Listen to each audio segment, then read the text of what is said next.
श्रोता प्रेमियों, मैं राम सागर शास्त्री आप लोगों के समक्ष रखने जा रहा हूं एक प्रसंग, संपूर्ण कृष्ण चरित्र। एक बार की बात है, मथुरा नगरी में उग्रसेन नाम के राजा राज्य करते थे, जिनकी रानी का नाम पवन रेखा था। एक दिन पवन रेखा सखियों के सहित वन विहार करने गई। वहां द्रुमलिक नाम के राक्षस ने उग्रसेन का रूप धारण कर पवन रेखा के सतीत्व को नष्ट कर दिया। आज तो 10वें मास में उसके द्वारा अत्याचारी कंस का जन्म हुआ। बड़े होने पर कंस ने पिता को जेल में डाल दिया और स्वयं राजा बन गया। इसने जरासंध को परास्त कर उसकी अस्थि और प्राप्ति 2 पुत्रियों के साथ विवाह कर लिया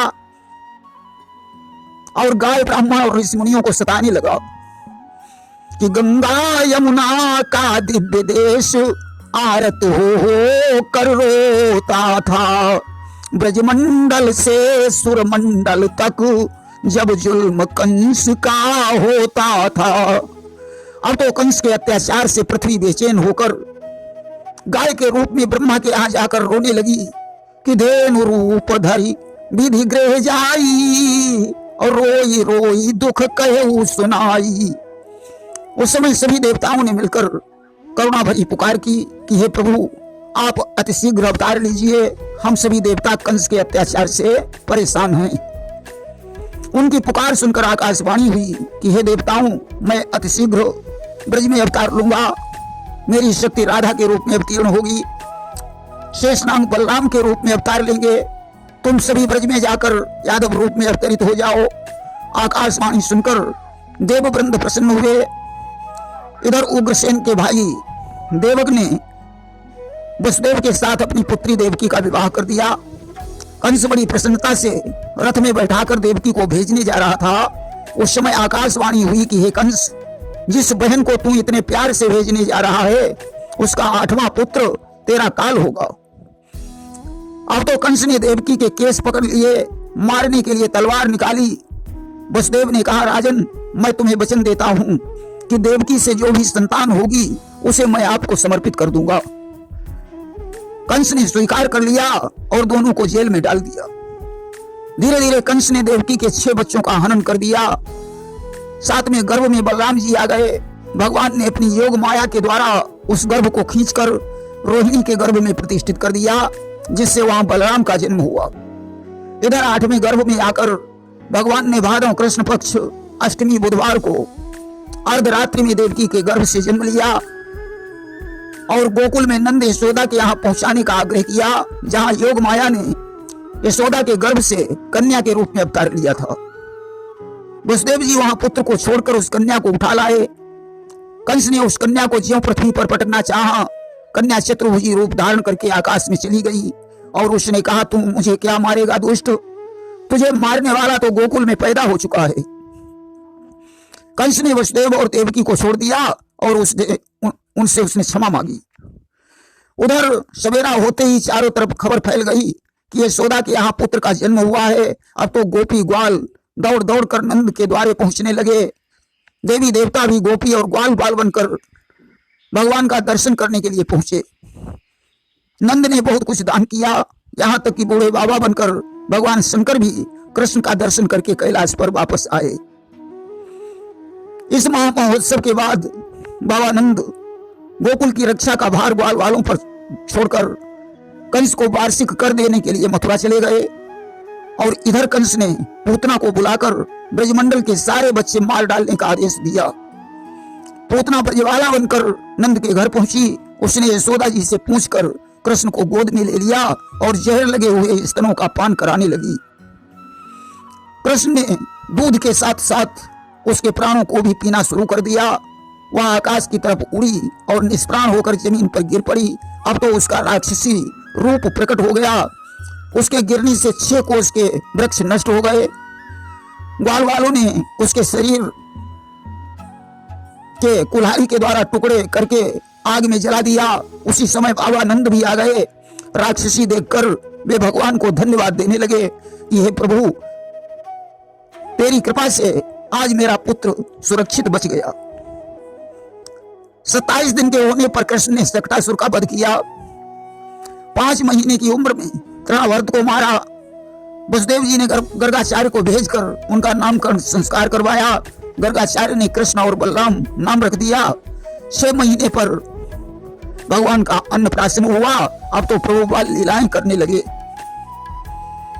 कि जब चलते हैं घुटनों के बल, माता बलिहारी जाती है। लाला संध्या को सोते हैं तो नजर उतारी जाती है। एक दिन भगवान कृष्ण चंद्र खिलौना के लिए मचल पड़े। मैया यशोदा ने थाली में नीर भरकर चंद्र की परछाई दिखाई। कृष्ण उसे पकड़ने लगे, छाया विलीन हो गई। तब तो वे रोने लगे।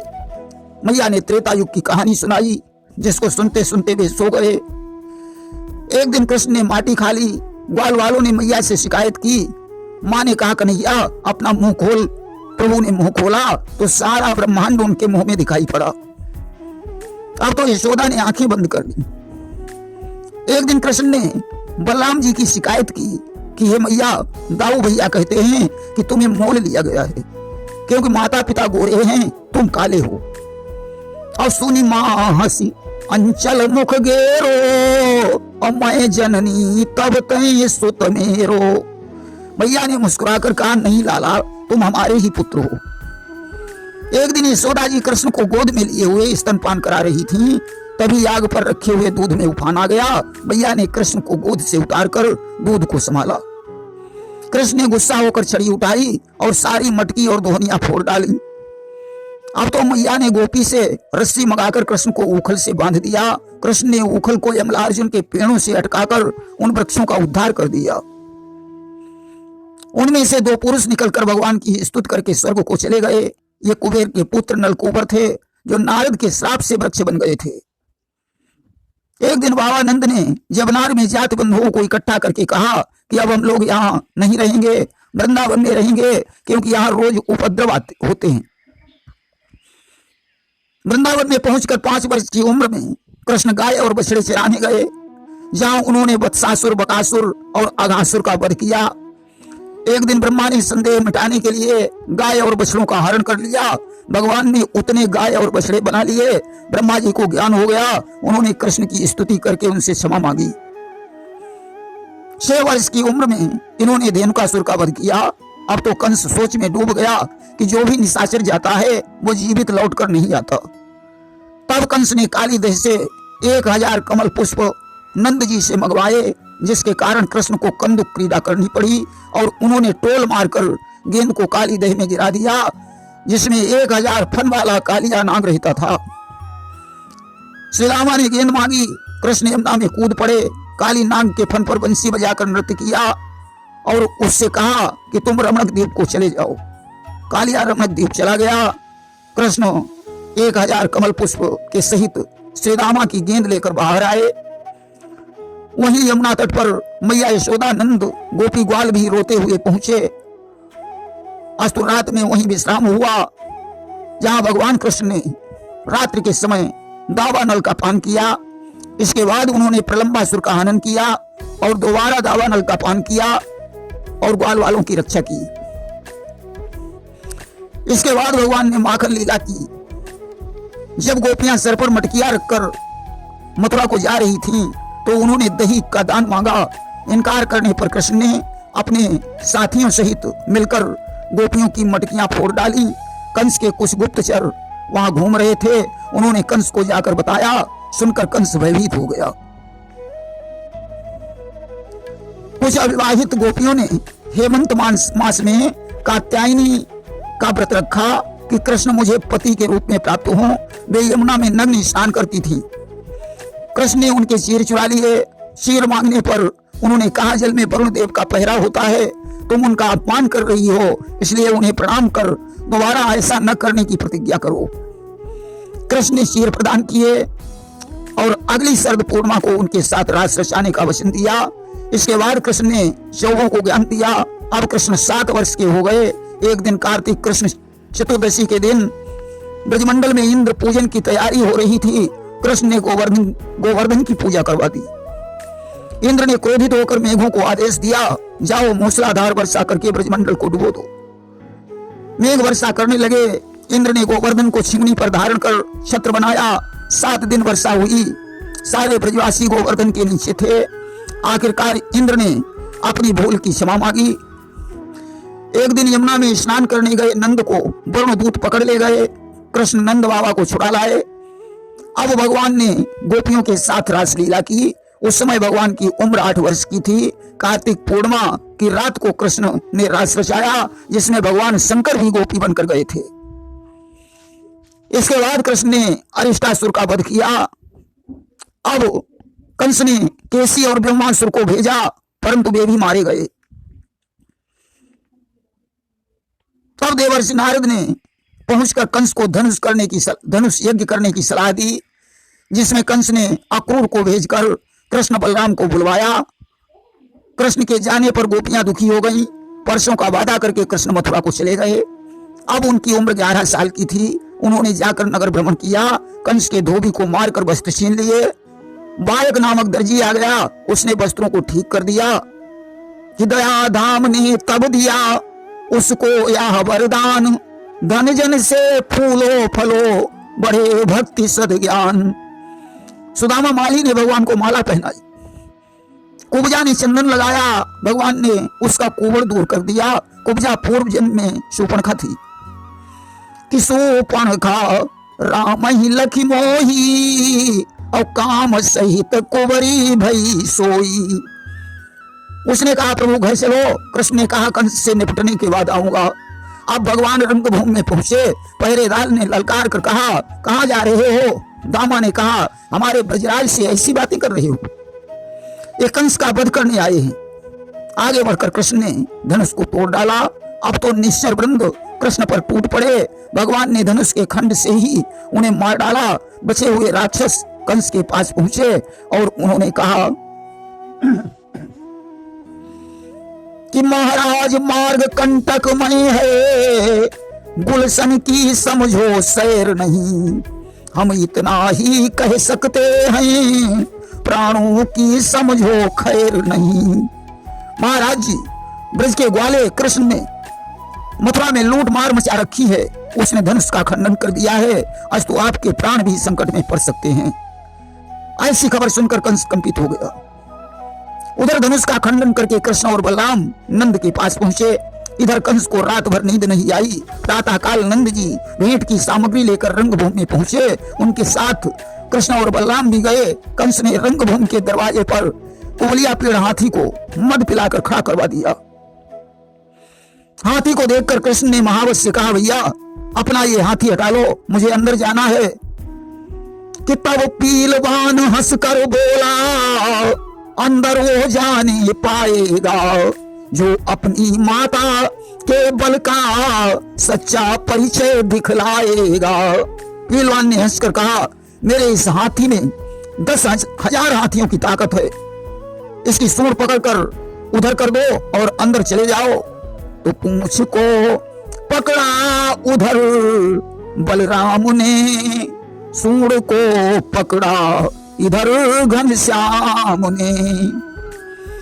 आगे से पीछे हटाया श्याम ने, पीछे से उसको ढकेला राम ने। कृष्ण ने सूंड पकड़ी, बलराम ने पूंछ पकड़ी और उसे जमीन पर पटक दिया। हाथी का प्राणांत हो गया।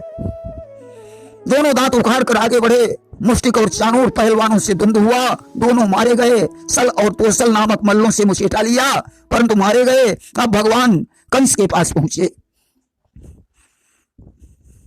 उसके केसों को पकड़कर सिंहासन से नीचे गिरा दिया और कहने लगे मामा याद करो उस दिन को जिस दिन तुमने हमारी माता देवकी को केस पकड़कर रथ से गिराया था। आज यह देवकी का 8वां पुत्र उस दिन का बदला ले रहा है। ऐसा कहकर भगवान ने कंस का गला घोंट दिया। उसका प्राणांत हो गया। मामियों को धैर्य बनाया और देवकी वसुदेव को कारागार से मुक्त किया। उग्रसेन को राजा बना दिया। कि ऋषियों ने और ब्राह्मणों ने वेद ध्वनि से आह्वान किया। जगपति ने अपने हाथों से नरपति को मुकुट प्रदान किया। इसके बाद भगवान कृष्ण ने नंद बलराम और सभी ग्वाल वालों को विदा कर दिया। नंद जी दुखी होकर वापस लौटे। यशोदा ने पूछा स्वामी मेरा कृष्ण कहाँ है? नंद ने कहा यशोदा वो तो देवकी का पुत्र था, देवकी के पास चला गया। इस प्रकार भगवान का यज्ञोपवीत संस्कार हुआ। गुरु शांतिपन के पास पढ़ने गए। 64 दिन में सारी विद्याएं सीख ली। गुरु पत्नी ने समुद्र में डूबे हुए अपने पुत्र की मांग की। कृष्ण बलराम ने जाकर पंचजन्य का वध किया। पेट फाड़ने पर बच्चा नहीं मिला तो यमराज के पास जाकर बच्चे को वापस लाए। एक दिन कृष्ण कुब्जा के घर गए। कुब्जा ने भगवान का स्वागत सत्कार किया। इसके बाद गोपियों को समझाने के लिए कृष्ण ने अपने मित्र उद्धव को ब्रज में भेजा। नंद यशोदा और गोपियों से मिलकर उद्धव वापस लौट आए और उन्होंने कृष्ण के समक्ष ब्रज की दशा का वर्णन किया कि दशा ब्रज की सुनो मोहन, कहीं हमसे नहीं जाती, तुम्हारे बिन सकल ब्रज की गमों से जल रही छाती। सुनकर कृष्ण दुखी होते हैं। अब कृष्ण ने कुंती को समझाने के लिए हस्तिनापुर अक्रूर जी को भेजा। अक्रूर जी धृतराष्ट्र के पास भी गए। उन्होंने कहा तुम किसी के साथ अनीति मत करो। उधर कंस की पत्नियों ने जाकर कंस के मरने की खबर अपने पिता जरासंध को सुनाई। जरासंध ने 23 अक्षौहिणी सेना लेकर मथुरा पर चढ़ाई कर दी। सेना को काट छांट कर बलराम जी ने जरासंध को बंदी बना लिया। कृष्ण ने उसे छुड़वा दिया। उसने फिर 23 अक्षौहिणी सेना लेकर आक्रमण किया। इस प्रकार उसने 21 हमले किए। उधर नारद ने काल यवन को भड़का दिया। उसने मथुरा पर आक्रमण कर दिया। भगवान युद्ध में भागने लगे। काल यवन उनके पीछे पीछे दौड़ने लगा। कृष्ण धौलागिरी की गुफा में पहुंचे जहां मुचकुंद सो रहा था। उसे पीतांबर उड़ाकर छुप गए। कृष्ण समझकर काल यवन ने मुचकुंद के लात मारी। मुचकुंद के जागते ही काल यवन जलकर भस्म हो गया। देखिए ये मानधाता के पुत्र थे। इंद्र की सहायता में रात दिन युद्ध करना पड़ा। सो नहीं पाए तो इन्होंने देवताओं से वरदान मांगा था कि जो मेरी निद्रा में बाधा डालेगा वो जलकर भस्म हो जाएगा। आज भगवान ने कहा जाओ अब तुम बद्रिका आश्रम में तपस्या करो। मुचकुंद भगवान को प्रणाम करके चले गए। जरासंध ने मथुरा पर फिर आक्रमण किया, परंतु भगवान ने पहले ही मथुरापुरी का जरजेवर द्वारिकापुरी को भेज दिया। भगवान कृष्ण बाहर निकले, दौड़कर गौतम पर्वत पर चढ़ गए। जरासंध ने पर्वत में आग लगा दी। कृष्ण और बलराम पर्वत से कूदकर द्वारिका को चले गए। इसके बाद राजा रेवत की पुत्री रेवती के साथ बलराम का विवाह हुआ। विदर्भ नरेश भीष्मक की पुत्री रुक्मिणी भगवान कृष्ण से विवाह करना चाहती थी, परंतु उसके भाई रुक्मी ने चंदेरी के राजा शिशुपाल का टीका चढ़ा दिया। रुक्मिणी ने एक ब्राह्मण के द्वारा पत्र भेजकर कृष्ण को बुलाया। कृष्ण ने रुक्मिणी का हरण करके अपना विवाह कर लिया। रुक्मिणी के द्वारा प्रद्युम्न का जन्म हुआ। देखिए यदुवंशी सत्राजित ने सूर्य की उपासना करके एक मणि प्राप्त की जिससे सोना निकलता था। सत्राजित ने वह मणि अपने भाई प्रसेन को दे दी। एक दिन प्रसेन शिकार करने के लिए जंगल गया और जंगल में उसे नाहर ने मार डाला और जामवंत उसकी मणि को उठा लाए। उन्होंने अपनी पुत्री जामवंती के पलनी में उसे बांध दिया। भगवान पर चोरी का आरोप आया तो उन्होंने मणि की खोज की। वे जामवंत की गुफा में पहुंचे। जामवंत से युद्ध करके उनकी पुत्री जामवंती के साथ विवाह कर लिया और मणि लाकर सत्राजित को प्रदान कर दी। सत्राजित ने कायल होकर अपनी पुत्री सत्यभामा का विवाह कर दिया। उधर दुर्योधन ने लाख का महल बनवाकर पांडवों को उसमें ठहराया और रात में आग लगवा दी। पांडव सुरंग से बाहर निकल गए। इधर कृष्ण दुर्योधन के पास पहुंचे। उधर सतधनुआ ने सत्राजित को मारकर मणि छीन ली। सत्यभामा कृष्ण के पास पहुंची। करुण कथा सुनकर कृष्ण द्वारिका गए। भगवान ने चक्र के द्वारा शतधनुआ का सिर काट लिया। इसके बाद भगवान ने कालिंदी, मित्रविंदा, सत्या, भद्रा, लक्ष्मणा से विवाह किया। नरकासुर को मारकर 16,100 कन्याओं नरकासुर को मारकर 16,100 कन्याएं जो नरकासुर ने बंदी बनाकर रखी थी उनके साथ भगवान ने विवाह किया। इस प्रकार भगवान के 16,108 विवाह हुए। सभी से 10-10 पुत्रों का जन्म हुआ। लेकिन रुक्मिणी के भाई रुक्मी ने अपनी पुत्री रुक्मवती का विवाह प्रद्युम्न के साथ कर दिया। प्रद्युम्न के यहाँ अनिरुद्ध का जन्म हुआ। इसके बाद अर्जुन ने ब्राह्मण पुत्र की रक्षा का वचन लिया जिसे भगवान ने पूरा किया। सोनितपुर के भूप बाणासुर की पुत्री उषा का अनिरुद्ध के साथ विवाह हो गया। भगवान ने राजा नरक का उद्धार किया। बलराम जी ब्रज में गए। पौंड्रक सुदक्षिण द्विविद का वध हुआ। सांब का विवाह दुर्योधन की पुत्री के साथ हो गया। सांब जामवंती के पुत्र थे। धर्माश्वमेध में जरासंध की मृत्यु हुई। उसका पुत्र सहदेव राजा बना। धर्मराज के राज तिलक में शिशुपाल का वध हुआ।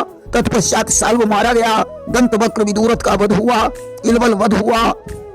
सुदामा चरित्र के पश्चात कुरुक्षेत्र में दान की महिमा का वर्णन है, जहां वसुदेव जी ने यज्ञ किया तथा कृष्ण ने देवकी को पुत्र दान दिया। सुभद्रा हरण हुआ। यदुवंश विनाश के बाद कृष्ण परमधाम को चले गए। पांडवों ने हिमालय के लिए महाप्रयाण किया। प्रेम से बोलिए वृंदावन बिहारी लाल की जय।